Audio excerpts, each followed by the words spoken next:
A partir de este momento, establecemos contacto con los 4 puntos cardinales de nuestra amada patria. ¡Que viva Bolivia! Inicia Dialogamos para construir bienestar, un espacio destinado a tratar temas estructurales del país.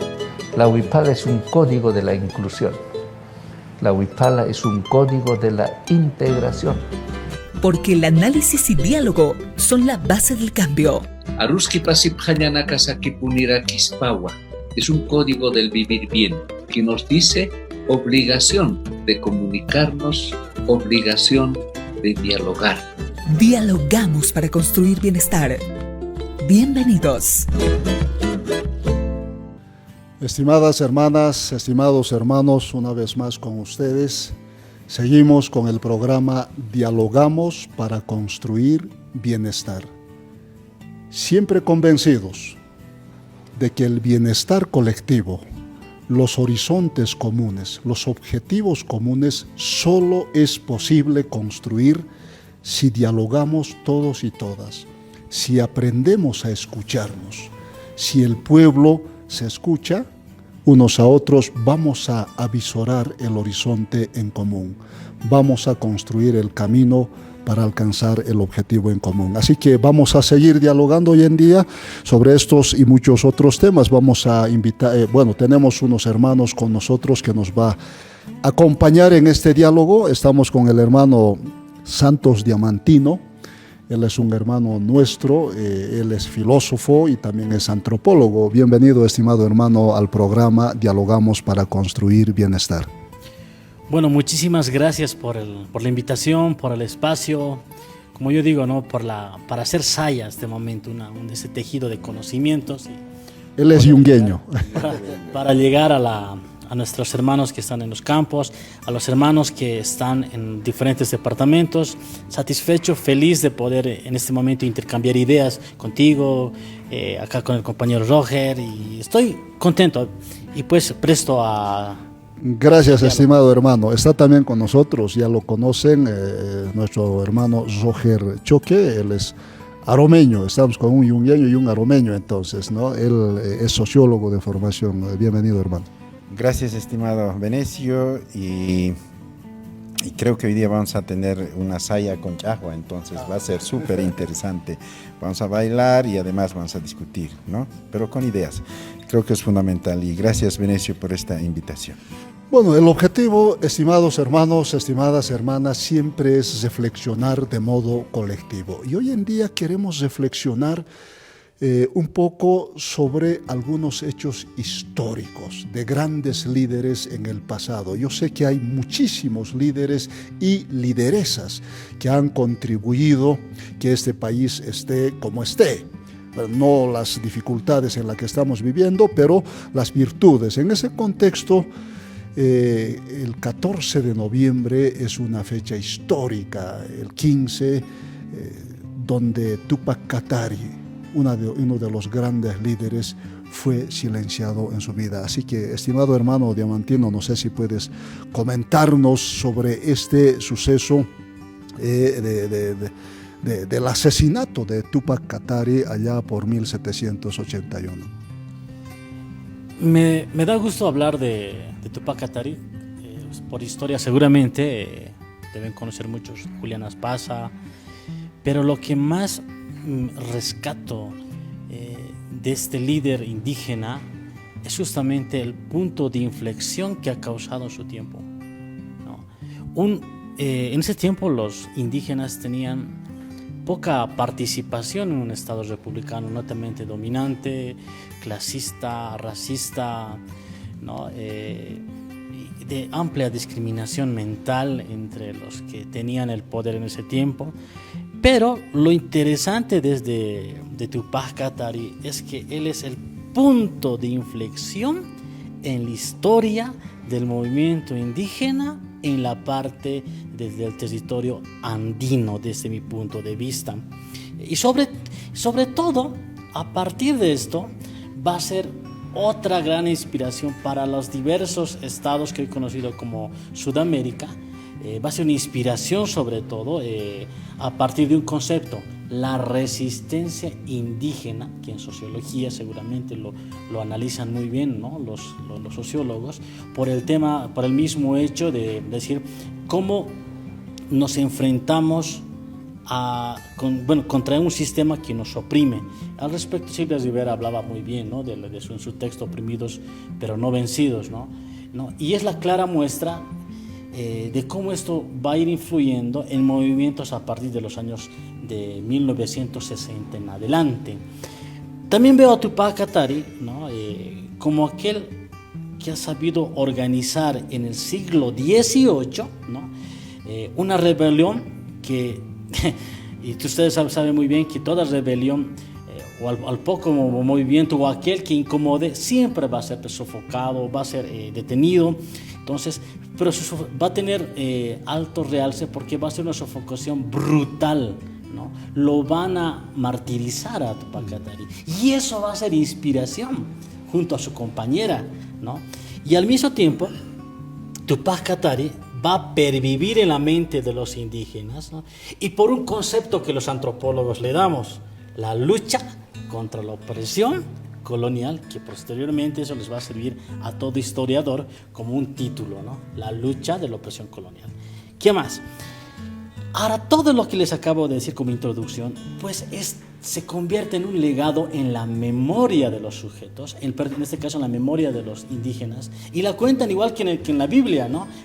Hacen amplios relatos de cómo él defendió, de cómo él se movió. Es una inspiración para su tiempo y también es una inspiración para esta generación actual que vive en el campo pidiendo lo que hasta el día de hoy se sigue pidiendo, y ahí hay que ser transparentes, ¿no?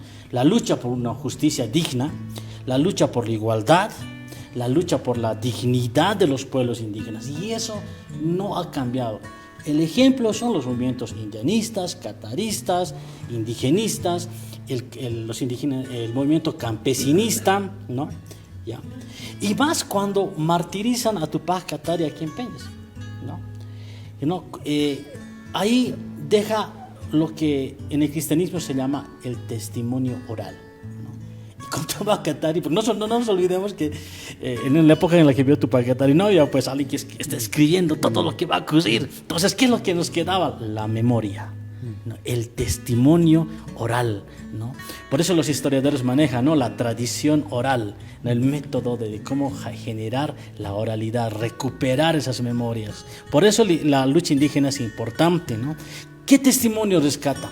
La brutalidad, que hasta finalizar el siglo XX, incluso iniciando el siglo XXI, en algunos espacios del territorio boliviano no ha cambiado, hay que ser sincero y crítico con eso, ¿no? Porque se mantiene ese régimen colonial, pero más fuerte en la época de Tupac Katari en el siglo XVIII, ¿no? Pero con lo que ocurrió, con ese descuartizamiento, lo que ha provocado, mis estimados hermanos, es Tupac Katari hasta el día de hoy es una visión de esperanza, ¿no? Yo siempre digo, ¿no? El futuro hay que esperar con esperanza. Por eso me gustaban las palabras al principio del hermano Nemesio cuando decía, construyamos. Ese es el hilo conductor para generar un país diferente, ¿no? El saber dialogar. Me gusta la palabra Aymarago, ¿no? Que siempre nos decían mis abuelos, ¿no? El aroski pasi pañana casa kipunerikispavo, que es convenientemente dialogar todo el tiempo, lo que nos está faltando en la actualidad. Somos muy hormonales, mis estimados hermanos, y eso no nos está ayudando a lo que Tupac Katari quería: unidad y resistencia continua contra un sistema que oprimió, que oprime y que ojalá no nos siga oprimiendo a nosotros como aquellas personas que rescatamos las enseñanzas de estos grandes líderes como Tupac Katari, Santos Marcatola, Faustino Llanqui, puedo mencionar en este momento, pero hay que dar la oportunidad a Roger. Bueno, gracias hermano. Roger Santos nos decía, la resistencia y la rebelión fue contra una opresión colonial. ¿Podríamos definir esta opresión colonial como la expresión racista desde sus orígenes? Sí, definitivamente, porque la colonia no vino pues a enaltecer al indígena de este territorio, no trajo su cultura, ¿no? Para decir, bueno, esta cultura es buena, por tanto sustituyamos la cultura de los pueblos indígenas. No, vino con violencia, impuso sus instituciones y a partir de esa imposición institucional inferiorizaron a los indígenas. Y la parte de la inferiorización es justamente la parte del racismo que se ha implementado en esta parte del territorio. Incluso es a partir de esas instituciones que han empezado a utilizar este concepto raza, ¿no? Para dividir, por ejemplo, en la economía, quienes son destinados al trabajo brutal, o sea, fuerza de trabajo bruta, los indios, ¿no? Y los administradores, los españoles. Incluso aquí en la misma ciudad de La Paz, o sea, Nuestra Señora de La Paz, se dividió la urbanización en dos partes, ciudad de indios y ciudad de españoles, ¿no? La raza se ha impuesto como una manera de ordenar la estructura social y la vida social en esos tiempos. Entonces, es racista todo lo que estás mencionando tú. Pero aquí yo quisiera añadir elementos fundamentales. La resistencia de Juliana Pazza necesariamente ha tenido que... resistencia y rebelión de Juliana Pazza ha tenido que tener tres elementos fundamentales. Primero, la vida. Pero la vida no en términos occidentales, sino en términos comunitarios. Es decir, querer seguir viviendo en términos de colectividad porque eso les garantizaba reproducirse como seres humanos. En cambio, en la colonia no. Les impuso una vida individual que deterioraba permanentemente su condición humana. Segundo, territorio. El territorio que se habían apropiado con las bulas papales y demás, ¿no? El reino de España, les pertenecía a los pueblos indígenas. La vida en comunidad sin territorio no se puede comprender. Entonces el territorio fue fundamental para los pueblos indígenas. Entonces la rebelión y la resistencia estuvo también orientado a la recuperación del territorio. Y finalmente el poder. Pero ¿cómo vamos a entender el poder en esos tiempos de Juliana Pazza? En una de sus cartas, dice Juliana Pazza, pasquines lo llaman ahora, señala con toda claridad, esta tierra en la que vivimos es nuestra. Gobernarnos sobre esta tierra es a partir de nosotros mismos, no con injerencia extranjera. Entonces, ¿qué está diciendo Juliana Pazza? Está diciendo que de recuperar el territorio también es poder político, porque el poder no entendido en términos individuales, sino el poder entendido en términos de que la vida comunitaria solo se puede entender en la medida en que la organización colectiva garantiza la vida de todos. En esos términos, no en términos individuales, ni estamos entendiendo el poder como la administración del Estado. No, estamos hablando cómo la vida colectiva de esos tiempos fue afectada por la colonia y por tanto necesitaban recuperar su territorio y por tanto gobernarse ellos mismos para garantizar la vida en comunidad. Entonces, fíjate, ante semejante imposición del racismo, etcétera, etcétera, esta otra lógica era súper importante, Benicio. ¿Ayudaba a qué? Ayudaba a movilizar a una cantidad de personas que estaban dispuestos a dar su vida porque querían recuperar esos tres elementos: la vida en comunidad, su territorio para la vida en comunidad y el poder que garantice la vida también en comunidad. Qué bueno. Zoher decía, hermano Santos, uno de los elementos que ha dado sentido a su lucha era por la vida. Podríamos decir de que el sistema colonial racista es un sistema que domina y por tanto niega la vida, y por tanto los pueblos no tienen otra opción que organizarse y resistir, luchar y en algún caso rebelarse ante un sistema de dominación. Entonces la lucha, la resistencia es contra los sistemas de dominación contra la cual Tupac Katari habría ofrendado su vida. Hay algo interesante de Roger, ¿no? El tema de los 3 aspectos que menciona y que confluyen en el concepto de vida, ¿no? Y yo creo que es fundamental en la época de Tupac Katari el cómo vivimos, ¿no? Y el para qué vivir. Y yo pienso que todo lo que se lee, por ejemplo, en textos que hablan de Tupac Katari, más allá de ser una narrativa, es la inspiración de ese tiempo, ¿no? Pero no una inspiración por la toma del poder, como lo dijo él, sino es la toma del poder para entender qué es lo correcto. Miren, yo viendo las comunidades hoy por hoy en el campo, por ejemplo, todos piden modernización, ¿no? Todos piden modernización, quieren que esto haya, pero nadie piensa en los efectos de esa modernización. Y lo interesante de Tupac Katari es eso, ¿no? O sea, que él pensaba, por ejemplo, en la visión del Ayllu, ¿no? Y movimientos como el indianismo, el catarismo, retoman esto como un paradigma de convivencia.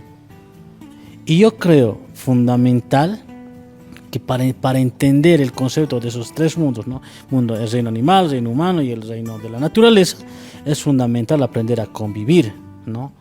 Y Tupac Katari era un tipo muy inteligente, ¿no? ¿Por qué? Ya desde el simple hecho de tomar su nombre, ¿no? De Tupac Amaru, o tomar el mismo hecho de Tomás Katari, y fusionar los dos para poderse convertir en un líder y de esa manera poder resistir ante una estructura que oprime. Yo creo que es realmente inspirador, pero no hacia una toma del poder de forma utilitaria. A eso me voy, ¿no? El utilitarismo burdo, ¿no? Como el hedonismo burdo, es pues un cáncer que hasta el día de hoy en la humanidad no se ha podido liberar, ¿no? Ahora, ¿qué pasa con el tema de vida, como él menciona, ¿no? Está muy apoyado en el concepto de insurrección. ¿Cómo entender el concepto de insurrección? Decir, hey, che, aquí estoy, existo, ¿no? No estoy perdido por ahí. Ese es el concepto de insurrección, claro. ¿Y qué pasa pero cuando esto empieza a significar algo? Empieza a significarse en el momento de decir, mira, a ver, ¿qué es lo mejor para mi territorio? ¿No? Porque no todo puede aplicarse a nivel mundial. Si bien hoy por hoy Estados Unidos o las potencias mundiales de otros países que tienen alta inversión económica supuestamente viven bien, no quiere decir que eso se pueda aplicar en todos los países. Bolivia es un país heterogéneo, pluriverso, ¿no? Lo que es bueno para los del Ande puede estar mal, no puede ser bueno para los de la Amazonía, peor para los del Chaco. O sea, es necesario estar con ellos. Y Tupac Katari sabía, ¿no?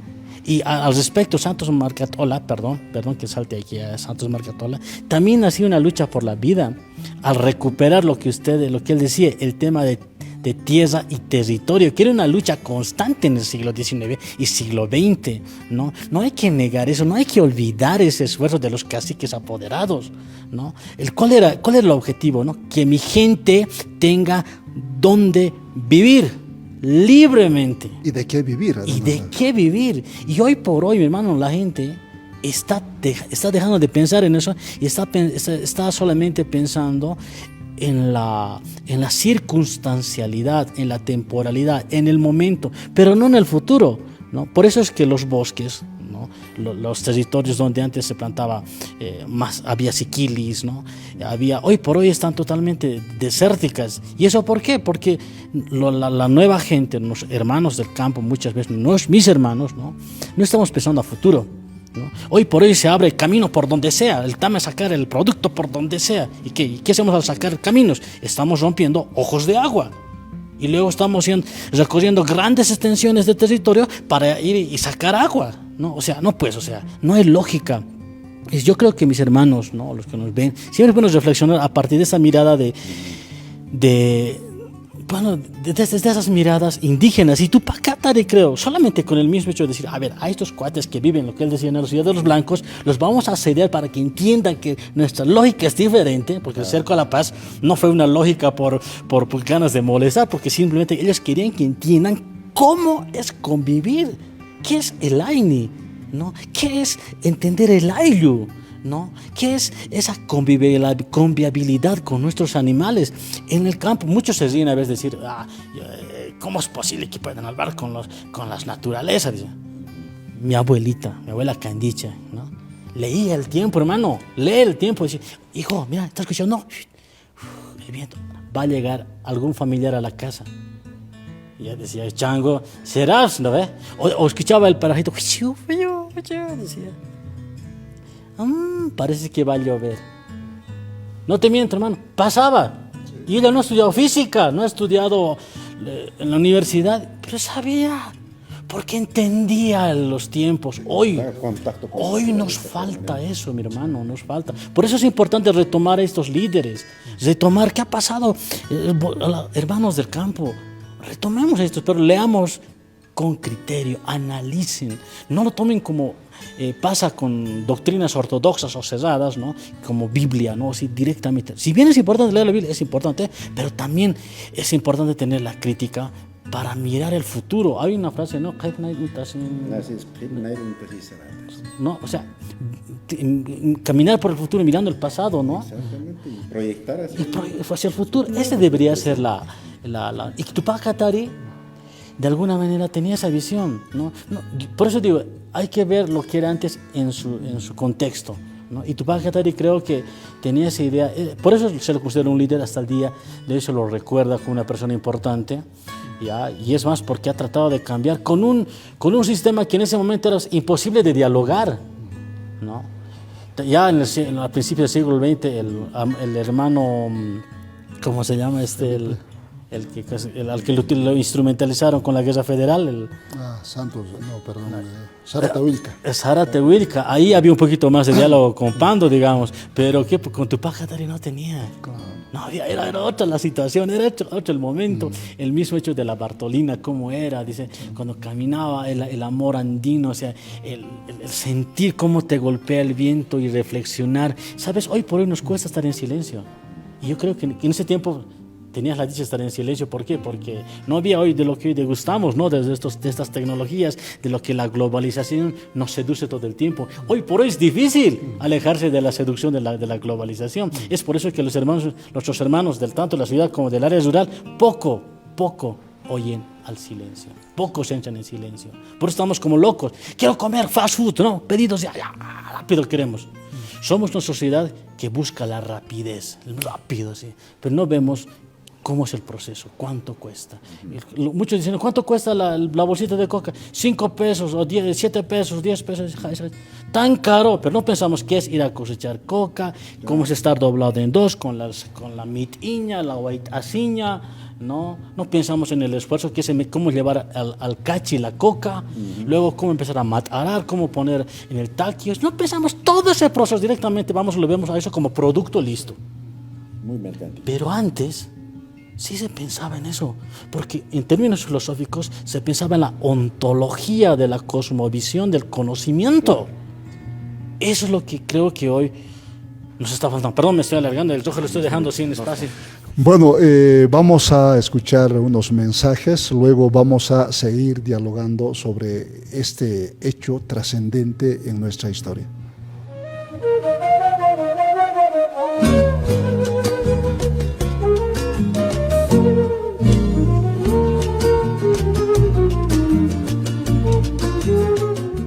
Quien toma el bien por el bien, reconoce el mal. Quien reconoce la verdad, desenmascara la mentira. Cuando la única verdad es destruir, y se obliga a destruir a otros, el liderazgo se pulveriza, la depravación se vanagloria, la división y la lucha interna pulverizan a los héroes, desgastan la nación, destruyen el bien común y hacen que los líderes políticos se destruyan a sí mismos. En la estructura piramidal jerárquica de partidos políticos, los líderes cosechan los privilegios y el culto a la personalidad, dejando a los pueblos fuera de los privilegios y menoscabando sus ideales y utopías. Es irreal encomendar la tarea de la descolonización total de Estado plurinacional a los políticos que solo han aprendido a dividir y a servirse del Estado, que siguen operando bajo la premisa colonial que para destruir hay que dividir. El Estado plurinacional necesita de guías emergentes de las fuerzas productivas del país, guardianes de los recursos naturales. No estamos solos. En busca de soluciones en este crítico momento, la chispa de la sabiduría heredada de los ancestros marcará el camino. La juventud pondrá su fuerza y su rebeldía. El cálido corazón de la Pacha brillará en los corazones de todas las mujeres bolivianas y nos protegerá. Cuando el pueblo consensúa la descolonización del Estado plurinacional, todos los obstáculos serán vencidos. ¡Jayaya el Estado plurinacional de Bolivia! ¡Jayaya nuestro proceso de cambio!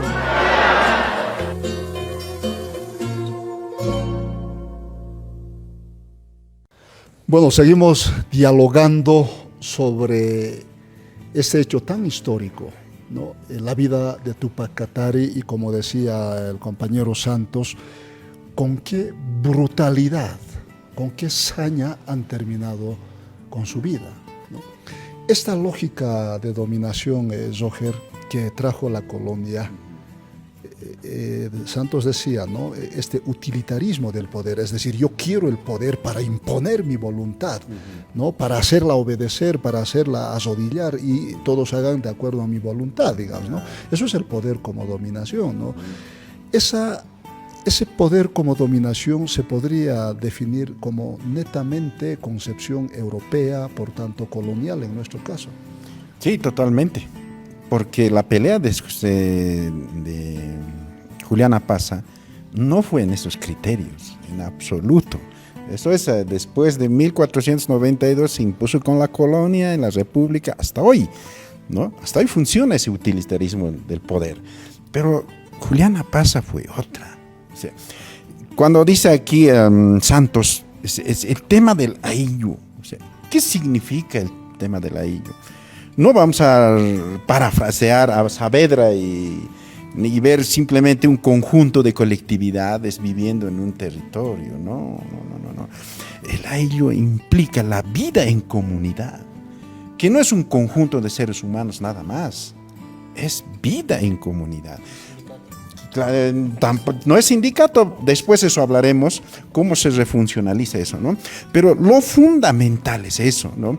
Y Juliana Pazza entendía que la vida en comunidad es la única alternativa que tenían los pueblos indígenas para esos tiempos. Y hoy en día la neurociencia lo dice, ¿no? Claro. Que el ser humano está hecho para vivir en comunidad. En comunidad. Y cuando se rompen las relaciones comunitarias es donde surge el estrés, ¿no? Claro, es que la dominación colonial necesitaba individualizar las comunidades para tener mayor control y el uso de la fuerza de trabajo.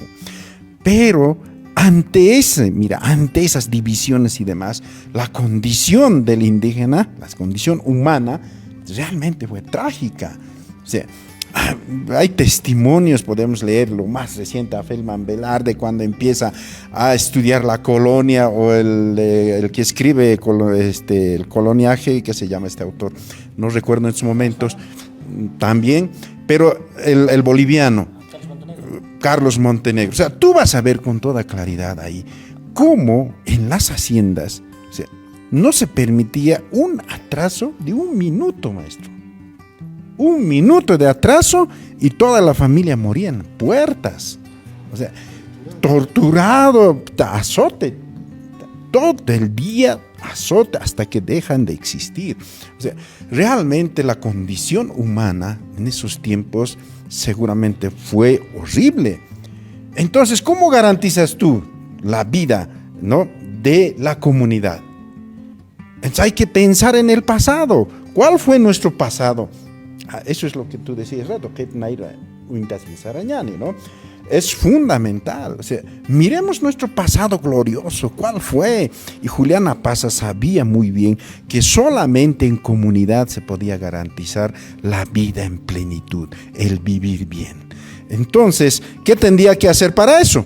Hay que retornar a la vida comunitaria, pero antes tienes que deshacerte del opresor. El opresor es la causa de la división de esa vida comunitaria que está destruyendo al ser humano. Por tanto, hay que rebelarse. Para volver al pasado, hay que aplastar al opresor. Por eso digo yo, hay que tomar el poder, pero no en términos de utilitarismo, entendido el poder en esos términos. Dominación. No como dominación, sino como servicio. Servicio a la comunidad, a esa colectividad que está buscando con ansias vivir en mejores condiciones. Y eso era el aillo. Entonces, fíjate, Venecio, estimado hermano, creo que esta rebelión de Juliana Pazza no solo es una significación histórica de ese momento, nos retrotrae hasta hoy, como los pueblos indígenas hasta hoy siguen en esa persistente búsqueda de tomar el poder político y ajustar esta forma de organización estatal a sus propios criterios. Interesante. No sé si Santos puedes un poco más comentarnos cuando tú hablabas de esta brutalidad, de esta hazaña con que los colonizadores, diríamos, han terminado con la vida de Túpac Katari. Claro, sabemos mucho por referencia, pero un poco describir, ¿no? Es decir, esa lógica de decirlo, yo te hago sufrir para terminar con tu vida, para escarmentar a los que están vivos, para que no se atrevan, como queriendo decir, no se atrevan ni siquiera a contrariarme o a desobedecerme y ni siquiera se atrevan a mirarme, como dijeran, ¿no? No sé si puedes describirnos un poco esta brutalidad con que terminaron con la vida de Túpac Katari. A ver, es que hay algo, o sea, hay algo humano, voy a tomar el concepto, ¿no?, de la parte de humanidad para hablar en términos antropológicos. No, si te están molestando o no, si te están cercando en la ciudad, ¿cuál va a ser la reacción del otro lado? Eso sí me pregunto, ¿no? Si estás molestando tanto, yo no voy a reaccionar bien, porque mi mentalidad es netamente diferente a la tuya, ¿no? Me pongo también en la posición del otro lado, ¿no? O sea, no voy a decir, ay, seguime cercando, sí, voy a seguir comiendo hasta la lengua de mi zapato porque había hambruna cuando ellos les tiraron, creo que un total de 60 días, ¿no? Desde cerco, ¿no? Dicen, ¿no? Con 40,000 hombres, dicen, por ahí el cuento de Augusto Guzmán, ¿no? Dicen 40,000 hombres, había por ahí, y la gente ya no sabía qué comer, había mucha gente que moría, los muertos por ahí. Entonces, no, pues, o sea, las mismas reacciones, ¿no? Si este cuate molesta, entonces no voy a reaccionar bien. Pero ellos y con esa hazaña se preguntaban por el sufrimiento que causaban. Claro, o sea, el tiempo en el cual levantó por eso yo decía, el concepto de insurrección es fundamental para entender a Túpac Katari, ¿no? Porque Túpac Katari quería hacer entender un sistema de vida. Pero en ese tiempo los que no entendían eran los que tenían el poder, ¿no? Hasta ahí estamos bien. Pero también está el otro lado, yo me imagino, ¿no? Decir, mira, ¿quieres hacernos entender? Antes de que entre el otro. Uno de los mayores problemas que en ese tiempo había era el tema de la lengua, ¿no? ¿Cuántos de ellos de ese tiempo entendían el aymara, por ejemplo? Hasta el día de hoy, ¿no? Si bien entendemos, poco hablamos, por ejemplo, como en mi caso, ¿no?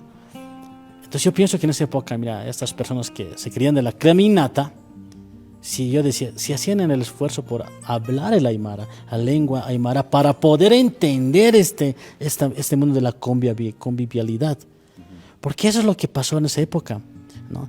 al no encontrar lo que tú dijiste al principio del programa, este diálogo, ¿no? Para poder entendernos, entonces se vino una hecatombe. Y la hecatombe, quien la llevó todo fue Tupac Katari. Por eso fue brutal, porque no lo entendieron. No entendieron las formas del ser y hacer. Y también hay que tomar en cuenta que Juliana Paz también estaba viviendo con curas al principio, ¿no? Leyó también parte de lo que fue la vida de este Jesús histórico, ¿no? Cómo fue, ¿no? Entonces entendió que ese es vivir en comunidad. El tema de los 12 apóstoles no por nada está ahí circunscrito, lo dice Augusto Guzmán, ¿no? Entonces yo pienso, mi estimado, que el no entendimiento hacia una de las partes hace que confluye en algo realmente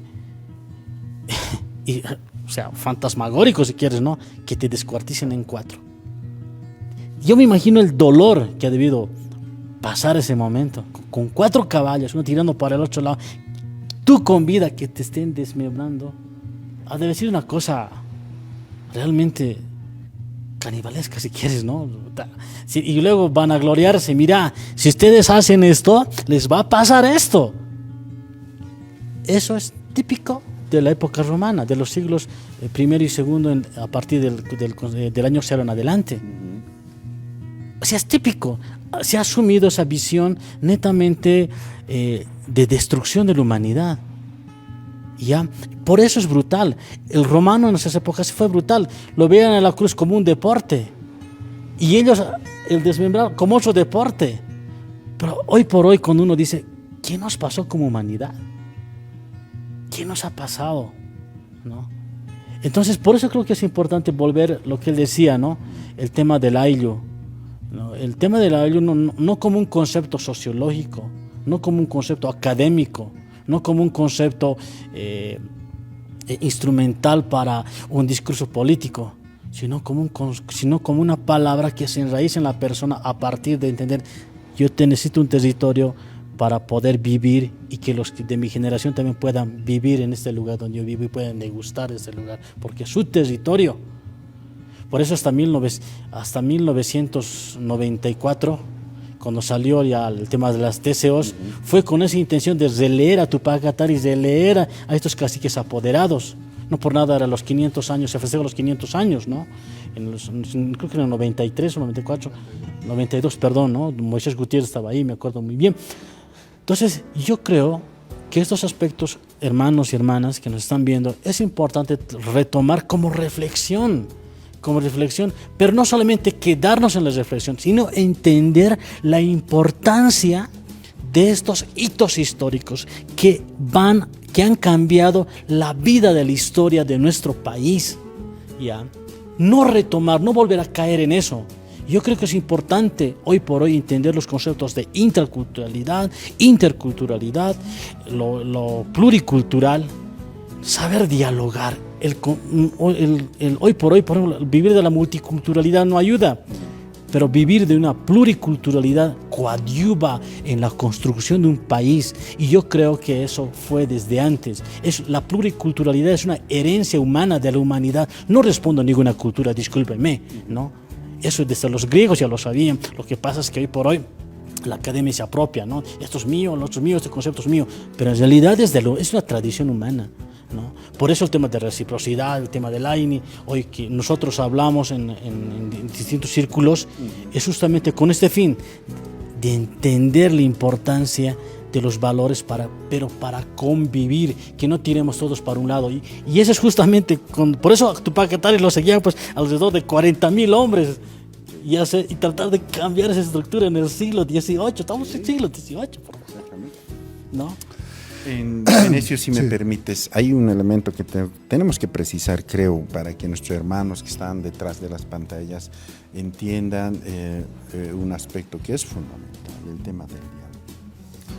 El diálogo no puede haber entre desiguales.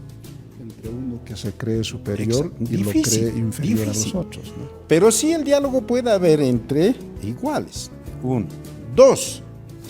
Esto hay que entenderlo de manera clara. Y tú debes recordar, estimado Santos, Venecio, Juliana Paz varias veces pidió diálogo. Los que no pidieron fueron los opresores, maestro. Esos no querían saber nada de diálogo. ¿Qué saco de esto yo, estimado Venecio, estimado Santos? El oprimido es el más integrador, el opresor no. Entonces, al pedir diálogo permanentemente para resolver los problemas de la vida social en la colonia, Juliana Paz estaba demostrando la apertura del diálogo hacia ese opresor que estaba destruyendo la vida comunitaria. Aquello que decía este educador brasileño, Freire, en la medida en que el oprimido se libere del opresor, va a liberar también a su opresor. Y creo que en ese sentido vale la pena rescatarlo, ¿no? O sea, los pueblos siempre pidieron diálogo. Mira, imagínate, en estos últimos tiempos, los pueblos, ¿qué pidieron en este último acontecimiento que tuvimos el 2001-2003? Oye, reconózcanos como pueblos. Como gente. Como gente. Como seres humanos iguales. Déjanos de joder. Oye, no somos otro. Reconocimiento e inclusión, Venecio. Nada más. Nada más. Eso no pudieron hacer, pero sí lo hicieron después en la Constitución Política del Estado Plurinacional. Ahí se reconocen a los pueblos indígenas y se incluyen, etc. Entonces los pueblos indígenas están, o sea, en ese proceso de diálogo permanente. Y creo que hay que tener una lectura tal vez cuidadosa de eso. Vale. Pero esto que decías, Santos, Sí. mira, los romanos casi disfrutaban del dolor de aquel que se resistía al poder, ¿no? Por decir, a Jesucristo lo han crucificado porque él veía que se podía vivir de otro modo, ¿ya? Y en la Edad Media a todo ser humano que pensaba diferente lo decían hereje, ¿no? A mujeres que pensaban las quemaban vivas, ¿no? La Inquisición, por ejemplo. Entonces se podría decir que el poder como dominación no permite al otro o a la otra como ser vivo igual, como dice Zohar, ¿no? Como ser vivo igual. No, soy yo y tú no puedes ser igual que yo o tener los mismos derechos que yo. Y en ese sentido, Zohar decía, solo la víctima, solo el que sufre puede pensar incluso una vida para el victimador más. El victimador solo va a pensar en él y no en la víctima. Entonces, en ese contexto, tal vez cuando decías Túpac Katari ha sido inspirador para muchas generaciones, ¿no? Tal vez podríamos entenderlo en ese sentido. ¿Cómo lo ves esto, hermano? Sigue siendo. Me parece muy interesante lo que me planteas. Solo un detalle también, ¿no? Friedrich Nietzsche decía, los hombres somos demasiado humanos, ¿no? ¿Y a quién no le gusta el poder? Y él mencionaba, ¿no?, la crítica a un lado. A veces muchos entramos en lo que criticamos. Yo siempre digo, no, de afuera es fácil, pero cuando estás dentro, te olvidas que estuviste afuera. Por eso yo digo, ¿cómo evitar el poder? Hoy por hoy, a nuestros hermanos indígenas, a muchos de ellos les gusta, basta que breven un poco. ¿Ya no quieren soltar? No quieren soltar. Y muchos, no voy a mencionar el nombre por respeto, pero mis amigos deben saber, ¿no? Dicen, rotemos, los carros tienen que ser rotatorios, dicen, ¿no? Llega el momento, ¿cómo es? ¿Cambia la situación? No, ¿por qué? Porque ya no se ha gustado la miel. Es como un niño, le das el primer boom, boom, boom, sigue queriendo después. Entonces, yo me pregunto si es posible alejarse de las delicias del poder. Y es más, en la actualidad, sucumbir ante las seducciones de la globalización. Hoy perder un celular para el hermano que está en la indígena después de una borrachera, siguiente día, ¿cómo reacciona? ¿Qué he hecho? ¿Dónde está? ¿Dónde? Mis contactos, mis fotos, dicen. Todo está en esta cosita. Lo que yo decía hace rato, por eso me parece muy interesante lo que tú dijiste al principio, ¿no? Dialogando podemos construir. Qué lindo que el programa se llame así, belleza. No estamos entendiendo. Nos cuesta entrar en silencio, hermano. Hoy por hoy nos cuesta. Pero cuando tú hablas con un hermano del campo, con uno que vive cerca del lago, le escuchas hablar cuando sus problemas o su reflexión. Realmente hay mucha profundidad en las personas mayores. Pero hoy por hoy, en la ciudad sobre todo, y espero que los de la ciudad nos estén oyendo y también las personas que me siguen, un artefacto que nos está causando que nos desviemos del camino es el celular. Todos somos dependientes del celular. Y en ese tiempo, en la época de Tupac Katari, ¿por qué justamente los objetivos eran claros? Porque hayan aprendido a oír, A dialogar. y a escucharse para empezar a dialogar. Hoy no. Puede estar hablando la máxima autoridad, los otros que están haciendo. Y eso no va a tener un buen puerto. ¿Por qué? Porque no sabemos escuchar. Mi abuelita me decía, está mayo, calla, me decía. Y yo no entendía. Pero hoy por hoy, si estuviera al lado de mi abuela Candicha, le diría, sí, tienes razón. Me falta escuchar. ¿Cuánto tiempo le puedes escuchar viendo a la cara a la otra persona? Tu mente ya está pensando qué va a comer, por dónde va a ir, si tiene tal cosa, ¿no? Exacto. En clases mismo, cuando yo en la universidad, ¿no? Tiene la tendencia de tocar, ¿no? Es decir, ¿no? Como que me falta algo en mi cuerpo. Hermanos que están entrando en la universidad, en el colegio, piensen en el futuro. Si van a aprender a escuchar, va a ser cuando ustedes aprenden a entrar en silencio como lo hacían otros hermanos. Hagan que el medio ambiente les hable. A partir de ahí van a encontrar mejores resoluciones. La prisa no es buena. No, la prisa no es buena. ¿En cuánto tiempo en la época de Tupac Katari llegaba una carta? ¿No se han preguntado? El Chasqui, famoso Chasqui. Ahora, tranquilamente Alemania. No, ya no nos cuesta, hermano. Hoy por hoy las cosas ya no cuestan. Por eso ya no las valoramos. ¿Cuánto les valora, no? Ya se me perdió. Ahorita lo voy a conseguir. Una mejor. Y una mejor. Pero, ¿qué nos está pasando? ¿A dónde estamos apuntando como hermanos indígenas, no indígenas? Por eso, hermanos que nos ven desde allá, pensemos en lo que realmente nos va a llegar a servir.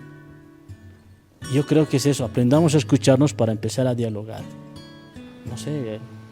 Eso. Bueno, lamentablemente el tiempo siempre es corto en estos casos, así que se nos fue el tiempo. Roger, gracias por estar acá, gracias estimados santos por estar con nosotros. Ojalá en las siguientes podamos seguir dialogando siempre con el objetivo de construir el bienestar colectivo. Porque un sistema donde una minoría vive a costa de los otros no es sostenible. Y por eso dialogamos para construir bienestar. Nos iremos, Roger. Sí, gracias. Sí, gracias, Venecio. Simplemente decirles, estimados hermanas y hermanos, Juliana Paza es ideología, es política para vivir en comunidad. No es otra cosa. Entonces eso va a persistir hasta el final, hasta que los pueblos indígenas no descansen en lograr aquello que han soñado desde 1781. Gracias, hermano. Gracias, Santos Diamantino. Estaremos en la siguiente. Muchas gracias por estar con nosotros. Más bien, gracias a ti, Venecio, y también Roger, por la invitación. Yo quiero ir con un mensaje hacia la comunidad que nos ven. Aprendamos a escucharnos. Aprendamos a alejarnos de aquello que no nos va a llevar a buen puerto. Y empecemos a dialogar. La única manera de entendernos y de construir un país es dialogando, pero dialogando sinceramente. Solamente eso, y muchas gracias, de verdad. Bueno, gracias, estimados compañeros, compañeras, hermanos, hermanas. En la siguiente continuaremos con Dialogamos para construir bienestar. Gracias por acompañarnos en esta entrega. Dialogamos para construir bienestar es una producción de la Vicepresidencia del Estado Plurinacional de Bolivia a través de su Dirección General de Relacionamiento y Fortalecimiento Ciudadano. Hasta pronto.